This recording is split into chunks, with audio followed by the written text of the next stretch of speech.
Matapos ang ilang araw ng maiinit na pahayag ni Anjo Illana laban kina Senator Tito Soto at sa mga kasamahan nito sa Itbulaga, marami ang nagtatanong kung ano nga ba ang pwedeng mangyari sa kanya sa ilalim ng batas. Ang mga sinabi niya ay hindi lang basta kwento o personal na tampuhan dahil inilabas niya ito sa social media kung saan mabilis kumalat ang mga impormasyon. Ang ganitong sitwasyon ay pwedeng pumasok sa kaso ng cyber libel na isang seryosong paglabag sa batas. Pero paano nga ba ito gumagana at posible bang makulong si Anjo dahil sa mga sinabi niya online? Pero bago po ang lahat, baka pwedeng palike ang video na ito dahil napakalaking bagay na ito sa aming content creators. Maraming salamat po. Kamakailan, kumalat sa TikTok at Facebook ang mga live video ni Anjo Illana kung saan naglabas siya ng matitinding akusasyon laban sa magkapatid na Tito at Vic Soto. Ayon sa kanya, may mga matagal ng lihim umano sa likod ng Itbulaga. Binanggit pa niya na may kinalaman ito sa mga personal na issue tulad ng pagkakaroon daw ng kabit at mga hindi magandang gawain sa loob ng programa. Ang ganitong mga salita ay mabigat dahil tumatama ito hindi lang sa mga personalidad na pinangalanan niya, kundi pati sa kanilang pamilya at reputasyon. Matagal ding magkasama sa trabaho sina Anjo at ang Soto brothers. Mahigit 2 dekada silang magkakasama sa Itbulaga, kaya marami ang nagulat nang bigla siyang magsalita ng ganitong mga bagay sa publiko. Ang ilan ay nagsasabing karapatan ni Anjo na maglabas ng salobin, ngunit sa panig ng batas, may hangganan ang malayang pagsasalita lalo na kapag nakasisira na ito sa dangal ng ibang tao. Ayon sa mga abogado, ang cyber libel ay isang kaso kung saan ang isang tao ay nagsalita o nagsulat online ng bagay na nakasisira sa reputasyon ng iba. Kapag napatunayan na ang mga sinabi ay hindi totoo at nagdulot ng kahihiyan o pagkasira ng pangalan, maaari itong maging basehan ng demanda. Nakasaad ito sa Cybercrime Prevention Act of 2012. Sa ilalim ng batas na ito, maaaring makulong ng 6 na taon pataas at magbayad ng multa ang sinumang mapatunayang nagkasala ng cyber libel. Mahalagang tandaan na kahit sa social media lang ito naganap, hindi pa rin ito ligtas na lugar mula sa batas. Kapag nag-post ka ng video o komento na may mabigat na paratang at may pangalan o malinaw na tinutukoy na tao, pwedeng gamitin ito bilang ebidensya laban sa iyo. Kahit pa sabihin mong emosyonal ka lang o gusto mo lang ipagtanggol ang sarili mo, hindi iyon sapat na dahilan para labagin ang karapatan ng iba. Sa panahon ngayon, mabilis kumalat ang impormasyon sa internet. Isang pindot mo lang ay pwede nang makarating sa libu-libong tao ang sinasabi mo. Ngunit kasabay ng kalayaang ito, may responsibilidad din tayong alamin kung totoo ang sinasabi natin at kung may sapat tayong basehan bago maglabas ng paratang.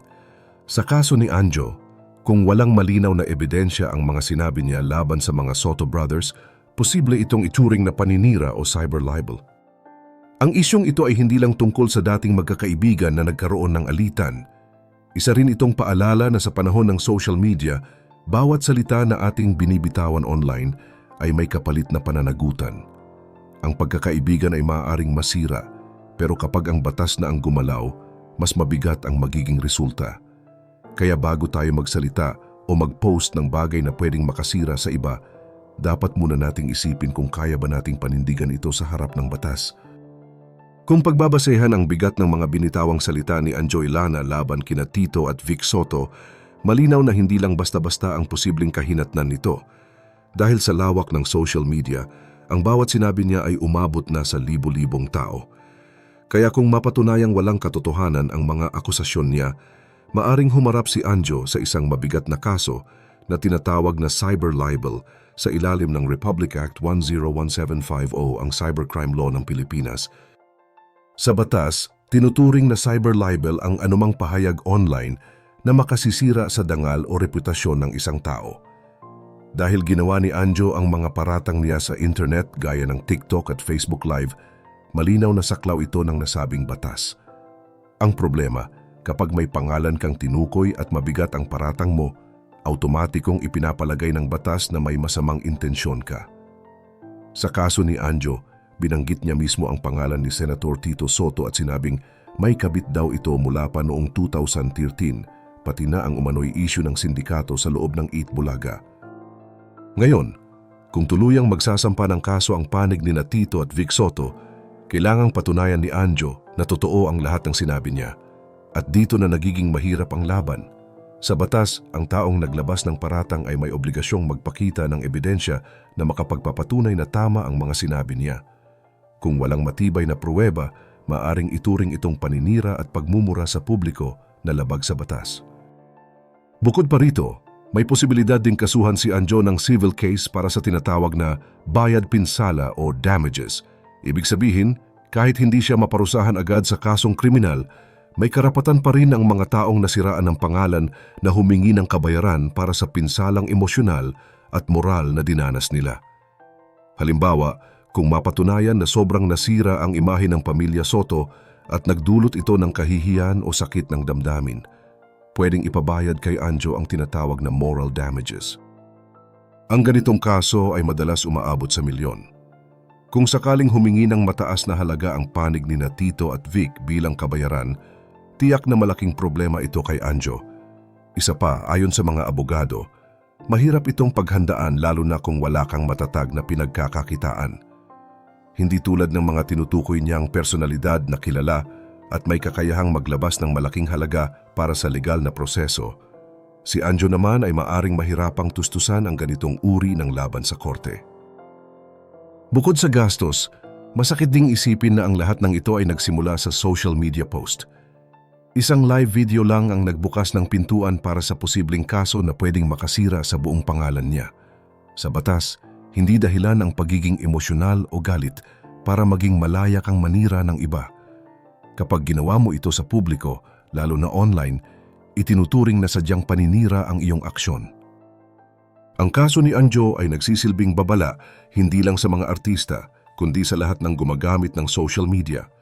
Dapat tandaan na ang bawat salitang sinasabi mo online ay may katumbas na pananagutan. Maaaring maglabas ng sama ng loob, ngunit kung personal at makasisira ito sa ibang tao, ay dapat pag-isipan mo muna ito ng mabuti bago ipahayag. Dahil sa huli, hindi lang reputasyon mo ang nakataya, kundi pati ang kinabukasan mo kung umabot ito sa korte. Sa pagpapatuloy ng isyong ito, lumalabas na hindi lang simpleng alitan ang kinahaharap ngayon ni Anjo Ilana. Dahil sa bigat ng mga salitang binitawan niya sa social media, malinaw na lumagpas na ito sa tinatawag na limitasyon ng freedom of speech. Totoo na may karapatan ang bawat isa na magpahayag ng saloobin, pero may hangganan ito lalo na kapag ang sinasabi mo ay walang sapat na basehan at sumasangkot sa pribadong buhay ng ibang tao. Sa batas, hindi pinapayagan na gamitin ang kalayaan sa pagsasalita para manira o maglabas ng mga pekeng akusasyon, lalo na kung ang pinatutungkulan mo ay mga taong may mataas na posisyon o kilalang personalidad tulad ni Senator Tito Soto at Vic Soto, na hindi lang mga artista kundi may impluwensya rin sa larangan ng politika at negosyo. Ang ganitong uri ng pahayag ay maaring magdulot ng malalim na pinsala sa kanilang reputasyon at kapag napatunayang walang katotohanan ito ay malinaw na may paglabag na sa batas. Ang mahirap dito, dating magkaibigan at magkatrabaho ang mga sangkot.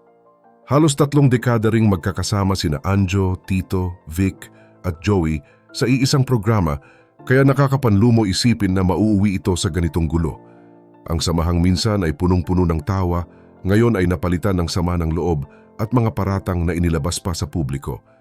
Pero tulad ng sinasabi ng mga eksperto sa batas, kahit pa magkaibigan kayo o may pinagsamahan, kapag may nilabag kang batas, hindi ka pwedeng kampihan ng sistema. Walang pinipili ang batas.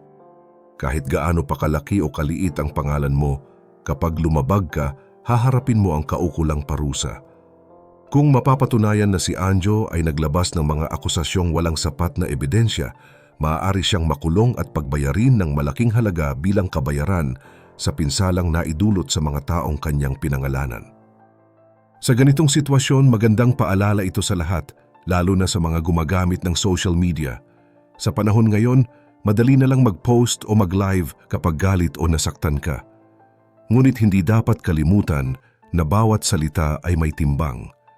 Kapag ang sinabi mo ay makakasira sa dangal o pangalan ng ibang tao, may katumbas itong pananagutan. Hindi sapat na sabihing emosyon lang ang dahilan. Sa batas, may kasamang responsibilidad ang bawat kilos mo at bawat salita. Kaya kung iisipin, hindi lang ito tungkol sa politika o personal na tampuhan. Isa rin itong aral kung gaano kalakas ang epekto ng social media sa buhay ng tao. Isang maling salita lang ay maaari nang makasira ng matagal ng pagkakaibigan at maging dahilan pa ng kaso. Sa huli, kahit na dati pang magkakaibigan kayo, kapag ang mga binitawan mong salita naman ay makakasira sa dangal ng iba, babalik pa rin ito sa iyo sa pamamagitan ng batas. Ito ay paalala sa lahat na kung may sama ng loob man tayo sa ating mga kakilala o dating kasamahan, ay mas mabuting ayusin ito sa pribadong paraan.